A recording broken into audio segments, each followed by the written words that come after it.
신라 시대 때에는 총 3개의 이제 신분이 있었죠. 뭐가 있었냐면은, 천민. 그 다음에, 그 다음에 평민.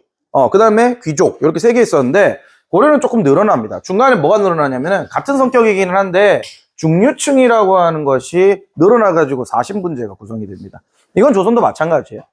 그래서 위에서부터 귀족, 중류층, 양민, 천민 이렇게 4개로 나눠집니다. 그래서 중류층만 여러분들 조금 더 자세하게 보시면 돼요. 나머지는 뭐. 자, 귀족 한번 볼게요. 쭉쭉 내려갑니다. 귀족은 보통 통상 고려에서는 5품 이상의 관료를 귀족이라고 그랬었어요. 왜? 이 특수권한 2개가 생기기 때문에. 음서제와 공음전의 권한이 생기기 때문에 통상 이걸 귀족이라고 불렀었고요.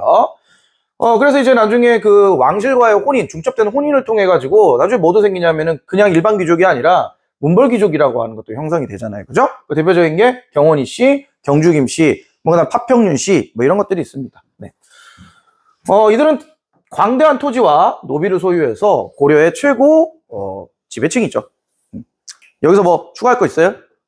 없어요. 쉽잖아요. 자, 중류층 갑니다. 중류층이 어려워요. 중류층은 성격이 약간 중간계층이라고 보시면 됩니다. 귀족과 양민의 사이.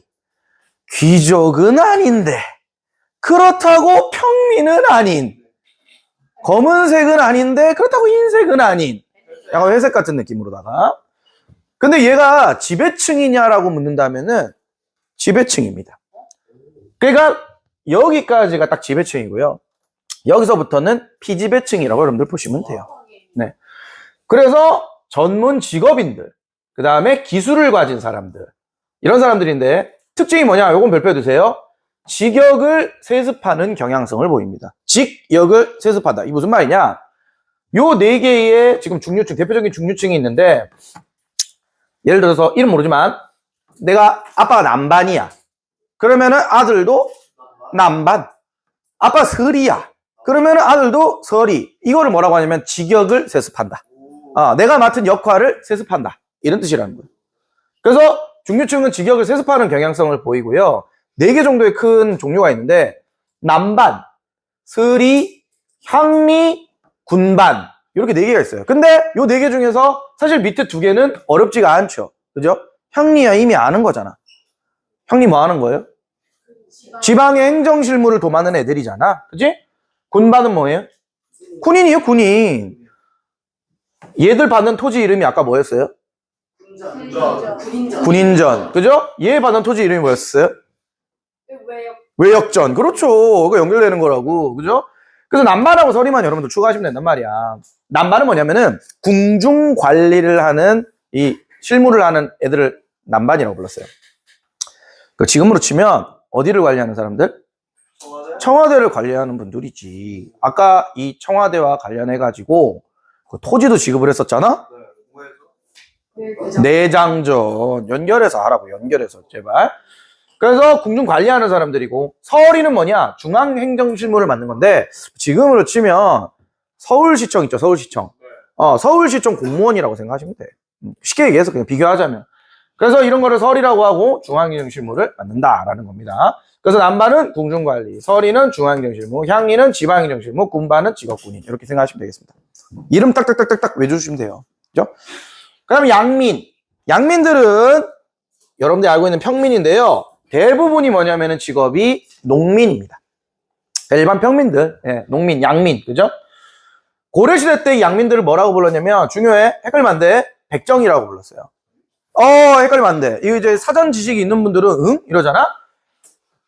백정이 뭐냐? 우리 흔히 알고 있는 백정은 뭐냐면, 고기 써는 사람. 정육점집 아저씨. 그래서 옛날에 엄청나게 천한 취급을 받았던 그런 사람들을 우리가 뭐냐면 소 잡는 사람들을 백정이라고 불렀단 말이야. 그래서 우리가 비하하는 의미로 사람 많이 죽이면은 인간 백정 뭐 이런 식으로 비하하는 표현을 쓴단 말이야. 근데 고려시대 때에는 그런 도축업자를 백정이라고 부르는 게 아니라 일반 백성들을 백정이라고 불렀다니까. 그러면 아니 우리가 흔히 알고 있는 이런 도축업자들 백정이라고 부르는 건 언제부터인가요? 그거는 조선시대부터예요. 조선시대부터. 그러니까 헷갈리면 안 돼요. 조선시대 때 도축업자를 뭐라고 불러? 백정. 고려시대 때 일반 평민들을 뭐라고 불러? 백정. 그러니까 헷갈리면 안 된다고. 그리고 향소 부공민도 신분상 뭐다? 평민이에요. 하지만 취급은 천민 취급을 받죠. 거의. 이주 금지되어 있고요. 과거 응시가 금지되어 있어요. 그러면 평민이 과거를 응시할 수가 있습니까? 과거 응시 가능합니다. 평민은. 출가 금지. 출가가 뭘까요? 가출. 스님이 되는 것도 금지예요. 네. 출가 금지입니다. 출가라는 거는 이제 스님이 되는 걸 출가라고 하는데 이것도 금지되어 있어. 그러니까 다 금지야. 그러니까 너는 죽도록 일만 해라 이런 뜻이죠. 그리고 국가에 뭐를 납부하느냐? 조세, 공물, 역. 이거는 이제 따로 설명하지 않겠습니다. 네. 조세는 몇 분의 몇? 통상 10분의 1. 공물은 뭐예요? 특산물. 역은 뭐예요? 노동력. 요역과 군역. 그렇죠. 짧게 얘기하시면 돼요. 네. 자, 그 다음에 천민 갑니다. 천민이 좀 어려워요. 천민은 잘 기억하셔야 돼요. 이게 조금 어려워가지고. 천민은 대부분이 노비입니다. 노비라는 말이 뭐냐 도대체. 노자가 남자 노예를 노라고 합니다. 그러면 비자는 여자 노예를 비라고 합니다. 그래서 남자 노예, 여자 노예 합쳐서 그런 표현이라고 노비가. 노비의 원칙은요. 일천즉천입니다. 일천즉천. 한 놈이 천하면 즉 나머지도 천해진다. 이게 무슨 말이냐? 아빠가 평민이야. 근데 어떤 노비 여자하고 눈이 맞았어. 사랑할 수 있잖아. 신분을 뛰어넘는 사랑. 그러니까 애를 낳았다? 그럼 그 애는 뭐냐? 천민이에요. 한쪽이 천하면 나머지도 천하다. 일천즉천. 그러니까 엄마가 노비 또는 아빠가 노비. 둘 중 한 명이 노비면은 자식도 뭐다? 노비예요. 됐죠? 네. 그래서 이제 노비고 뭘로 간주되느냐? 재산으로 간주됩니다. 이게 이제 참 슬픈 거죠. 소나 말, 양, 개하고 다를 바가 없다고. 그러다 보니까 내 재산이니까 뭐가 돼? 매매도 가능하고요. 뭐 할 수 있다는 거예요? 팔 수도 있고 살 수도 있다는 거예요. 만약에 예를 들어서 혜령이가 노비야. 판대. 그거 얼마냐라고 물어보는 거야. 사람한테. 얼마야 너? 이러면 저요? 소 한 마리 가격입니다. 이렇게. 그러면은 사람을 소 한 마리 가격에 사는 거죠. 소하고 혜령이하고 다른 점은 뭐예요? 서 있어요. 혜령이는 말을 할 수 있다는 거죠. 그거 외에는 다른 점이 하나도 없어요. 소하고 다른 점이 하나도 없다고. 소는 말을 못하지만 혜령이는 말을 할 수 있다. 끔찍하죠 사실. 예. 근데 이게 당연한 세상이었다고. 전근대 사회에서는요. 네. 그럼 증여. 증여가 뭐예요? 그냥 선물로 줄 수도 있어요. 야, 얘 가져가라 이렇게. 그 증여도 가능해. 그 다음에 상속. 내가 노비 민재를 너에게 주마 막 이러면서. 민재하고 윤성이는 내 둘째 딸 따라가. 그 다음에 혜령이하고 세은이는 내 첫째 딸 따라가. 뭐 이런 식이라는 거예요. 그래서 상속, 매매, 증여 다 가능합니다. 근데 이제 이거를 이제 보통 이제 애를 낳았을 때, 노비가 애를 낳았을 때 문제가 발생할 수 있는 게 아빠 쪽하고 엄마 쪽하고 도대체 누굴 따라갈 거냐. 뭐 이런 것도 문제가 발생할 수 있죠. 왜냐면 저 집 남자 노비하고 이 집 여자 노비하고 눈이 맞아갖고 결혼을 했다? 애를 낳았어. 그러면 그 새끼는 누구 거냐? 말티즈는 도대체 누구의 것이냐? 뭘 아는 거죠.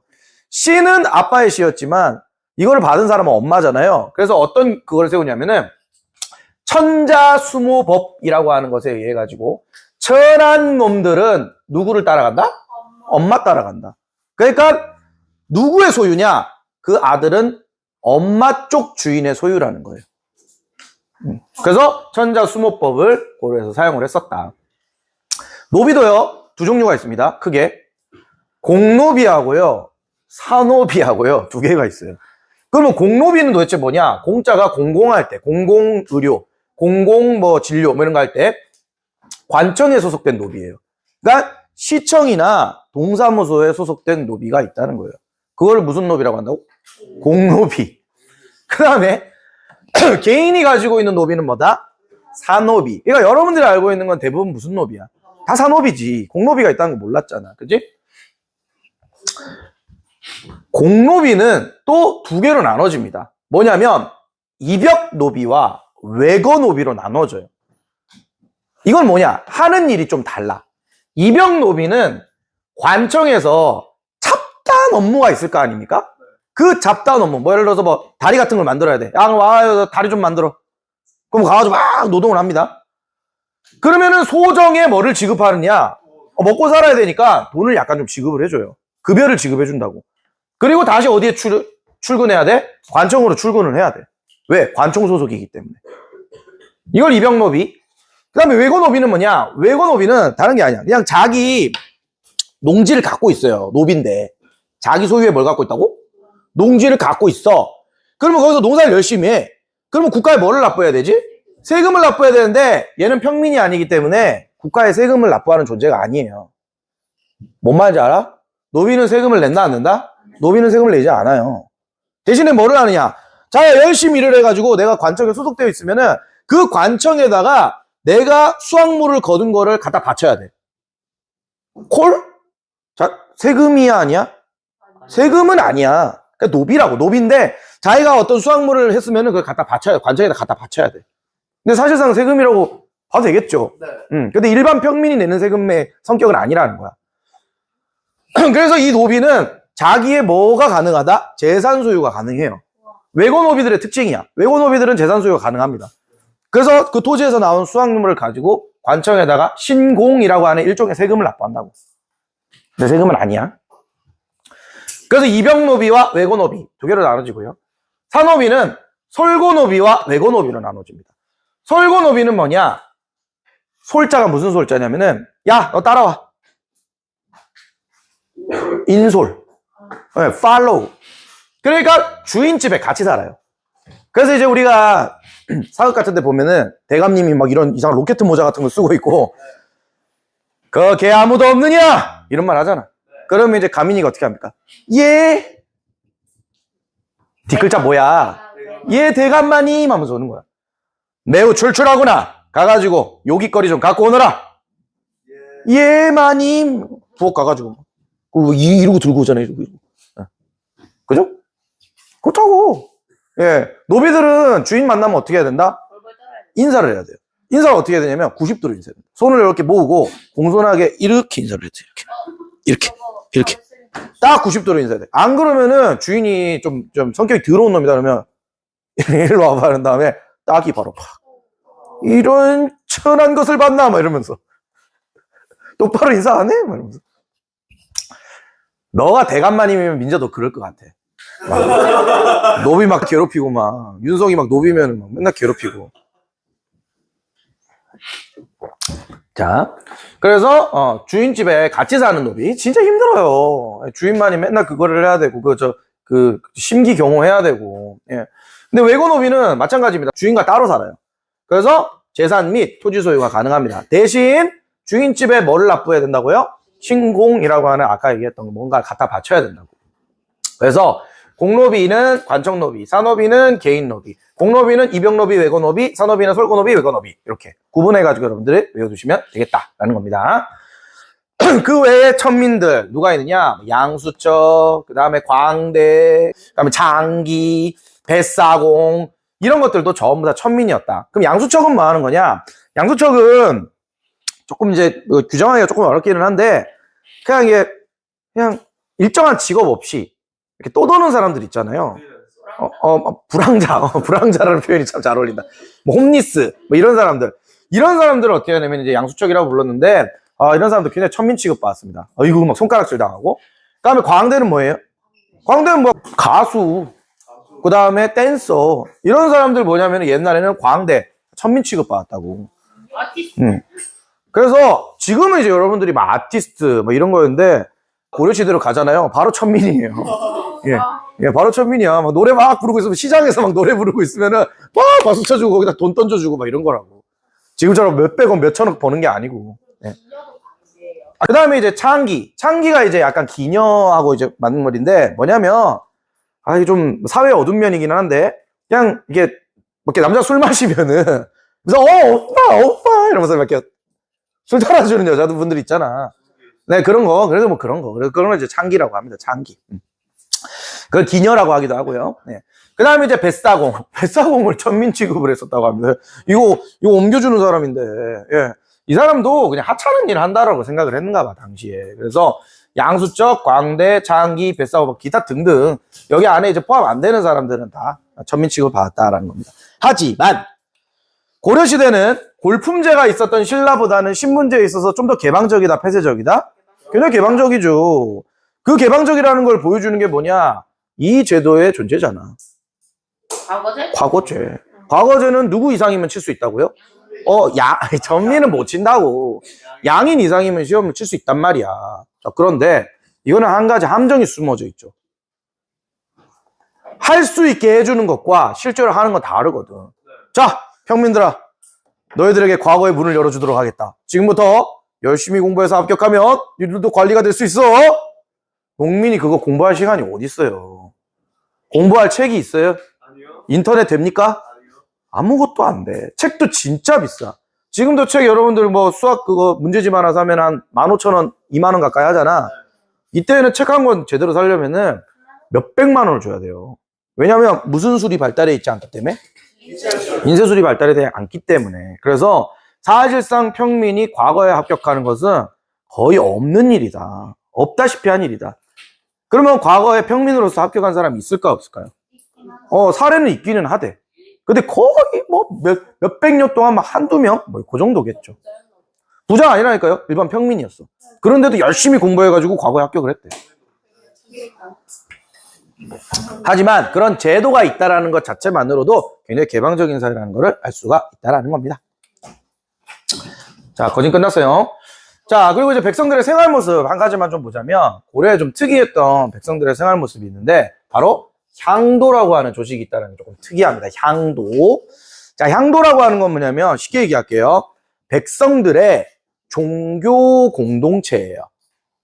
그건 무슨 말이냐? 예를 들어서 향도가 있어. 그러면 그 향도 조직에 그 시민들이 가입을 한단 말이야. 그러면 뭘 하느냐? 그 향도에 가입해서 다 같이 종교 행사를 합니다. 종교 행사. 그러니까 소리 같은 거 막 그거 하면서 이제 막 이게 막 북하고 징하고 막 울리면서 신나게 막 이렇게 바닷가를 막 걸어 다니면서 특별한 행사를 했었어요. 그게 뭐냐? 매향이라고 하는 활동을 했었다. 매향. 이 되게 특이한 활동이야. 불교적 색채가 강하고 전통 전통 종교 행사적 그 성향이 강한데 매향이 뭐냐면은 막 이제 춤추고 막 거기에 막 먹을 거 먹고 노래 부르고 막 바닷가를 이렇게 가고 있다가 행사를 하는데 향나무 가지가 있어요. 향나무. 나무 중에 향나무라고 있어. 그 향나무 가지를 꺾어가지고 바다에다가 그거를 묻는 거야. 바닷가에다 묻는 활동이라고. 그래서 매자가 무슨 매자냐? 야, 묻어버려. 매장시켜버려. 묻을 매. 향이 향나무 가지. 그러면 도대체 그 매향 활동을 왜 하는 거냐? 우리가 나중에 꿈꾸는 게 뭐냐면은 우리 그때 후삼국 시대도 마찬가지지만 지금 우리의 삶이 너무 고통스럽잖아. 참 아침 너무 고통스럽잖아. 지금 아침에 일찍 와가지고 그죠? 추운데 앉아가지고 이거 잘생기지도 않은 차은우면 얼마나 좋아. 집중이 막 절로 되잖아. 근데 이 마은 선생님이 아이고 이 중요해 이거 외고노비와 이병노비가 있어 기억 안 해? 이 못 가 막 있잖아. 너무 힘들잖아 여러분들이. 그리고 이제 윤성이는 또 집에 가면 또 학원 가야 되고. 저 눈을 한번 보세요. 눈이 벌써 죽어 있어요 우리 윤성이가. 이 전교에서 이게 막 1등 2등 하는 게 쉬운 일이 아닙니다. 그죠? 근데 너무 이 인생이 고통스럽다 보니까 우리를 구원해 주실 부처님을 원하게 된단 말이야. 그 부처님이 뭐였어? 나는 미륵이니라. 붕예가 그런 얘기 했잖아. 그래서 미륵 부처님은 우리는 현세에 우리를 구원해 주러 하늘에서 이 하고 내려오는 메시아란 말이야. 근데 우리 그 미륵불께서 어디로 이 하고 내려오시냐면은 향나무 가지가 있는 곳에 내려온다고 해요. 그러니까 묻었잖아. 거기로 내려온다고. 거기가 이제 내비게이션으로 치면은 뭐라고 그래야지? 그 찍은 거야. 거기를 위치를 좌표 찍은 거야. 좌표. 그래서 사람들이 거기에서 미륵불님 저희를 구원해 주시러 내려오십시오. 어디로 내려갈까? 아이고 저기 향나무 가지를 묻었네. 자 글로 내려가자. 그렇게 생각했다고. 네, 그래서 매형 활동은 뭐냐면 마을 사람들이 돈을 십시일반 모아가지고 미래불 우리 그 미륵 부처님이 내려오게 제발 부탁 좀 드립니다라는 소문. 그 내려옵니까?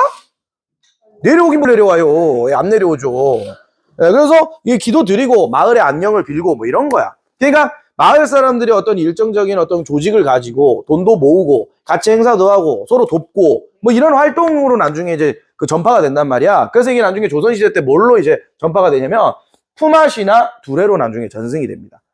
그러니까 원래 목적, 이 공동체를 조직한 목적이 원래 뭐예요? 마을의 종교 활동을 하기 위해서 원래 한 거란 말이야. 근데 이 종교 활동의 어떤 그런 성격은 나중에 빠지고 서로 모여가지고 서로 돕고 땡겨주고 끌어주고 하던 것만 나중에 남는단 말이야. 그게 나중에 조선시대 때 뭘로 발전한다고요? 품앗이나 두레로 전승이 된다는 거예요. 품앗이가 뭐예요? 품앗이가 뭐야? 같이 농사. 그래, 농사 지을 때 혼자 농사 짓기 어려우니까 우르르 몰려가가지고 오늘은 민재집 농사 한번 지어줍시다. 아유 좋지 뭐. 아유 막 농사. 그럼 민재가 어떻게 합니까? 아이고 이것 좀 드시고 하세요. 이러면서 막 라면 같은 거 끓여오고. 그럼 민재 집 열심히 해놨어. 그 다음에 이제 다음날은 누구 집? 윤성이 집 가가지고 막 민재는 이제 어제 도와줬잖아. 그러니까 민재가 가가지고 막 또 도와주고 막 이런 거. 그럼 품앗이라고 하잖아요. 여자들이 막 그런 거 하잖아. 남자들도 그런 거 하지만. 어머 은성아 오늘 너무 예쁘다. 너 오늘 왜 이렇게 예뻐? 뭐 화장했어? 뭐 이렇게. 그러면 이제 은성이가 뭐라 그래? 아니야 가민아 네가 더 예뻐. 얘 왜 이런데 오늘? 너무 오늘 너무 예쁘다. 뭐 이런 거. 이거를 이제 전문 용어로 이제 오럴 품앗이라고 하거든요. 오럴 품앗이. 오럴이 뭔데? 이 오랄이라고 하잖아. 오랄. 입. 품앗이는 뭐야? 도와주는 거. 그러니까 서로 막 안 예쁜데 막 너 너무 예쁘다 막 이렇게 하는 거. 오랄 품앗이라고 합니다. 그래서 알겠어요? 백성들의 종교 공동체 고려에 있었던 건 뭐라고요? 향도. 그 향도는 종교 공동체인데 바닷가에 막 춤추고 놀다가 뭐를 묻는 활동을 했었다고? 매향. 누가 오기를 바라는 마음? 메시아 미륵이 오길 바라는 마음. 근데 이게 나중에 종교적인 색채는 빠지고 나중에 서로 돕고 막 이런 거 하는 걸로 바뀐단 말이야. 그게 이제 품앗이나 두레로 전승된다고 조선시대 때. 한참 시험 많이 나오다가 요새는 좀 잘 안 나오는 편이에요. 자 마지막입니다. 빈민구제기관이죠. 자 빈민구제기관은 다른 게 아니야. 지금도 여러분들 국가가 뭐 예를 들어서 백성들이 큰 뭐 홍수라든지 아니면은 힘든 일을 겪어. 그러면 이제 어떻게 해요? 국가가 조금 재난지역으로 선포한 다음에 막 도와주잖아. 그런 게 고려시대 때도 있었단 말이야. 그래서 기육부터 시읍인데 요거 조금 외우기 어렵습니다. 첫 번째, 의창이라고 하는 기관을 뒀었어요. 의창 우리 앞에서 했었어. 뭐냐, 우리 그 고려의 고국 천황 때 그죠? 을파소의 건의를 받아가지고 진대법 실시하잖아. 뭐 그런 거야. 그래서 보릿고개 때 곡식을 빌려주는 이런 제도를 시행을 했었는데 그게 이름이 뭐냐면 이제 의창이라고. 원래 태조 때에도 있었어요. 태조 때의 이름은 뭐였냐면 흑창이었는데 흑창이 고려 성종시기 때 의창으로 이름이 바뀝니다. 그래서 여러분들이 이거 나중에 또 하거든. 고구려 시대 때는 뭐? 고구려 시대 때는 뭐? 진대법. 그 다음에 이제 태조 시기 때 흑창. 그 다음에 성종 시기 때 의창. 나중에 조선 시대 때도 이거 있단 말이에요. 그래서 뒤로 이제 넘어가면은 차차하게 하시면 됩니다. 이름도 외워두시고. 그다음 이제 제위보라고 하는 건 뭐냐면 평시에 기금을 조성해가지고 이자로 빈민을 돕는다. 이게 무슨 말이냐? 돈을 막 모아놔. 곡식 같은 거 막 모아놔.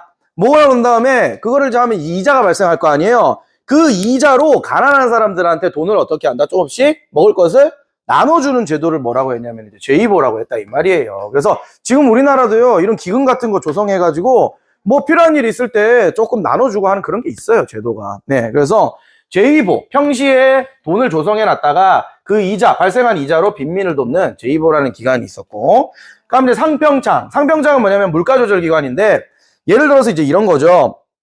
우리나라에서 제일 그 물가 잡을 때 제일 비상한 채소가 있어요, 하나. 이거 못 잡으면 욕먹어. 배추. 왜? 배추 왜? 김장할 때 필요하니까. 근데 예를 들어서 김장을 하려고 하는데 배추를 막 한 포기 김장 이렇게 안 하잖아. 50포기, 100포기 이렇게 하잖아. 근데 배추 하나에 뭐 예를 들어서 10,000원이야. 그럼 50포기 담으면 얼마예요? 50만 원이야. 중국산 김치 먹고 말지 이걸 어떻게 해. 그러면 막 엄마들이 어떻게 해. 아유 이 뭐 대통령이 뭘 잘못해가지고 배추가 10,000원이네 막 이럴 거 아니야. 그러니까 어떻게 하냐. 배추가 쌀 때 국가에서 어떻게 한다? 미리 막 대량으로 사놓는 거야. 그래갖고 신선 창고에다가 보관을 해놔. 그러다가 갑자기 김장 시절 때 배추 가격이 막 올라. 그럼 이제 어떻게 합니까? 막 푸는 거야. 그럼 가격이 어떻게 됩니까? 내려가겠지. 그런 식으로 물가를 조절하는 기관이 있는데 고려에서는 뭐냐? 상평창이라고 불렀어요. 상평창. 그 다음에 이제 병원입니다. 이 가난한 사람들도 이용할 수 있는 병원. 동서대비원. 그 다음에 해민국. 동서대비원은 약간 병원 느낌이고요. 해민국은 약간 약국 느낌이에요. 굳이 구분해서 여러분들 안 하셔도 됩니다. 아무 상관없어요. 그 다음에 구제도감. 구제도감 같은 경우에는 막 역병이 돌아. 뭐 우리나라로 치면 막 코로나 같은 거. 그런 거 막 콜레라 이런 거 막 돌아. 그러면은 그 지역에다가 임시적으로 설치를 해가지고 질병 치료를 해주던 그 임시기관을 뭐라고 부르냐면은 구제도감이라고 합니다. 구제한다는 뜻이죠. 그리고 구급도감. 재난구호를 위한 임시기구인데 지진, 홍수, 뭐 가뭄 이런 것들 있죠. 이런 거를 생겼을 때 만들어내는 걸 뭐라면 구급도감이라고 합니다. 선생님 너무 어려운데요. 이거 어떻게 다 외우죠? 오케이. 자, 여기서 제가 대박연세일 해드리겠습니다. 흑창, 의창, 제일보, 상평창까지. 요 정도까지만 해도 충분할 것 같아. 만약에 밑에 동서대비원, 해민국, 구제도감, 구급도감 이거 나온다. 그럼 그때 가서 요거 좀 기억해야 될 것 같은데? 라고 얘기하겠습니다. 아시겠죠? 그래서 기흥, 니은, 디귿 정도까지만 여러분들 잘 봐두시기 바랍니다. 아시겠죠? 끝난 줄 알았지? 히히. 자, 3분 안에 끝내줄게. 3분 안에 끝내줄게. 자, 마지막으로 고려시대 때 가족제도인데, 우리 옛날에 가족제도 이렇게 딱 하면 여러분들이 반사적으로 딱 떠올리는 게 뭐냐면, 남자는 귀하고, 여자는 천하다. 그러니까, 뭐 이런 거 있잖아. 어디 여자가, 응? 암탉이 울면은 집안이 망해요. 여자가 어디 시끄럽게 소리를 내고, 응? 여자는 말이야. 남자를 잘 따르기만 하면 되는 거야. 의견 내지 마. 이런 천한 것들, 이런 거. 그죠? 그런 것들은 뭐냐면, 조선 후기에 가야 남존 여비 사상이 생긴단 말이에요. 남자는 높고, 여자는 낮다. 착각하면 안 돼. 우리나라는요, 조선 전기까지 여자 파워가 진짜 셌어요. 물론 이제 관직에 올라가는 사람들은 다 남자지만, 집안 안에서만큼은 남자들이 어떻게 하냐면, 여자들한테 오히려 쫄았었어. 그러니까 집안일은 여자가 한다는 거지. 집안에 어떤 그런 기강을 잡고 이런 건 남자가 하는 게 아니라 여자가 한다는 거야. 예. 그래서 고려 여자들이요, 특히 무서웠어요. 어디 여자가 이런 소리 하면, 이게 돌았나? 이랬었어요. 야, 네가 나보다 위야? 뭐 이런 식으로. 그래서 고려시대는 남녀 차별 없이 매우 평등했다라고 하는 것으로 가져가 주셔야 돼요. 그래서 일부 다처제, 남자 한 명의 첩을 열어두는 이런 거는 조선 후기에 가야 그렇습니다. 남존여비 사상이 심해지는. 고려시대 때는 무조건 일부 일처제예요. 한번 몽골이 휩쓸고 지나간 고려 후기 때 이름이 참 특이한데 박유라고 하는 사람이 있습니다. 박유. 그래서 박유라는 사람이 있는데 이 사람이 왕한테 이렇게 건의를 했다고. 몽골이 휩쓸고 지나간 다음에 남자들이 너무 죽어가지고 여자의 비율과 남자의 비율이 맞지가 않다. 여자가 너무 많고 남자가 너무 적다. 인구를 늘리기 위해서는 일부 다처를 허용해야 된다. 이렇게 주장했단 말이야. 우리에서 그 지 좋으려고 그런지 모르겠는데 고려를 위해서 일부 다처를 해야 된다. 이렇게 주장했단 말이야. 고려 후기 때. 그러니까 이 그림이 이제 그 박유하고 관련된 거거든요. 이 고려 여인들이야. 뭐 하고 있어 지금? 이 손가락질하고 있잖아. 뻑유 이러고 있잖아. 그래서 박유가 이 말을 하고 난 다음에 고려 전체에 소문이 돌아가지고 그 할머니들 있죠. 그 기센 할머니들이 박유가 퇴근할 때까지 가면서 기다리고 있었어. 이러고. 그래갖고 박유가 이렇게 퇴근을 하고 있는데 박유의 얼굴을 알아본 할머니가 저 저자가 일부 다처를 주장하는 노망난 늙은이다 이렇게 얘기했다고. 그러니까 옆에 있는 할머니, 어이구 저 박유가 있어, 아니 저 저놈이야 이러면서 짱돌을 들어라 이러면서 돌 들고 막 던지고 이랬었다고. 그래서 박유가 아이고 미친 할머니들 이러면서 막 도망가고 막 이랬었다고. 그러니까 고려 여인들의 어떤 성격적 부분이나 이런 분들이 굉장히 와일드했었단 말이에요. 그래서 박유가 일부 다처를 주장했다가 봉변을 당한 기록이 남아 있습니다. 그리고 남녀차별 일절 없어요. 자식에게 유산상속을 골고루 합니다. 남자라고 많이 주고 여자라고 적게 주고 이런 거 없어. 골고루 유산상속. 그리고 호적에 기재하는 것도 태어난 순서대로 기재한다는 거예요. 그러니까 그럼 조선시대 때는 어떻게 기재했다는 거야? 호적에다가? 남자 중에 장남을 제일 먼저 기재하고 여자들은 맨 밑으로. 근데 여기는 어떻게 한다? 태어난 순서대로. 그리고 사위하고 외손자에게도 너는 저쪽 집안 사람이니까 음서 안 줘. 그렇게 안 했다고. 음서도 사위하고 외손자한테 줬었어요. 그러니까 다들 가족이라는 거지. 그 심지어 딸이 제사를 지내는 경우도 있었습니다. 딸이. 이거면 끝난 거지. 지금은 여러분들 뭐 제사 지금 집을 하시는 집이 있는지 모르겠지만 누가 보통 제사의 그 주인이 돼요? 네, 장남. 큰아빠. 그죠? 그래서 제사를 뭐 큰아빠가 가져가니 작은아빠가 가져가니 옛날에 그런 얘기 많이 했단 말이야. 여러분들 제사 지내? 네. 제사 지내면 누가 지내? 누가 거기에 있는 제사의 그 저 호스트야? 누구? 아빠랑 큰아빠 바로 이렇게 얘기하잖아. 엄마는 뭐만 해요? 음식 준비하잖아. 응. 경만 한다고요? 외삼촌집에서 엄마가 해요. 그러니까 지금도 약간 조선시대 때 그게 남아있어가지고 큰아빠, 작은아빠, 아니면 우리 아빠는 우리 아빠가 그 옆에서 지켜보고 있고 큰아빠가 만약에 뭐 우리 아빠다 이러면은 우리 엄마가 막 제사 준비하고 막 이러잖아. 힘들게. 자, 딸이 제사를 지내는 경우도 있고요. 그 다음에 여성의 재가 자유 및 처가살이가 일반적이다. 이 무슨 말이냐? 재가가 뭐예요, 재가? 재혼이 굉장히 자유로웠단 말이야. 그래서 조선시대 때에는 만약에 죽어, 만약에 남편이, 그러면 끝까지 남편에 대한 의리를 지킨다고 재혼도 안 했어요. 혼자서, 만약에 예를 들어서 남편이 18살에 죽어. 그러면 18살 때부터 늙고 죽을 때까지 남편에 대한 의리를 지키면서 혼자 살아야 돼. 얼굴도 기억 안 나요? 그러니까 밤이 너무 외롭지. 예? 그냥 외로운 게 밤이 외롭지. 밤이 길잖아. 자, 그래서 여성의 재가 및 그 다음에 처가살이가 일반적이에요. 처가살이라는 건 뭐야? 아내 집에 가가지고 사위가 사는 경우도 있었단 말이야. 그러니까 예를 들어 장가를 든다고, 장가를. 요새는 뭐 그렇게 많지 않지만 한 몇십 년 전까지만 해도 시집살이가 굉장히 많았었잖아. 시집살이. 그러니까 시집 간다라고 하잖아. 남편 집에서 여자가 살잖아. 근데 고려시대 때는 처가살이가 일반적이었다고. 그래서 이제 시집살이가 제일 힘든 게 뭐예요? 시어머니지 뭐. 애미야! 국이 짜다 이러면서. 그쵸? 근데 요새는 이제 그런 거 없죠.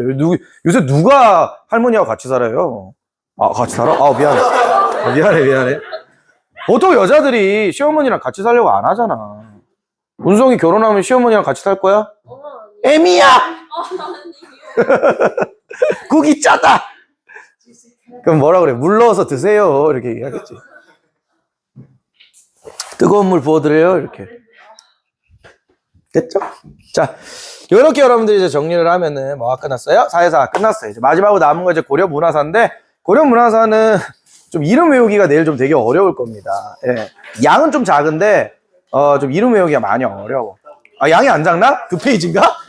아마 내일도 힘들 겁니다, 여러분들. 이게 양이 작나? 저게 양이 작다.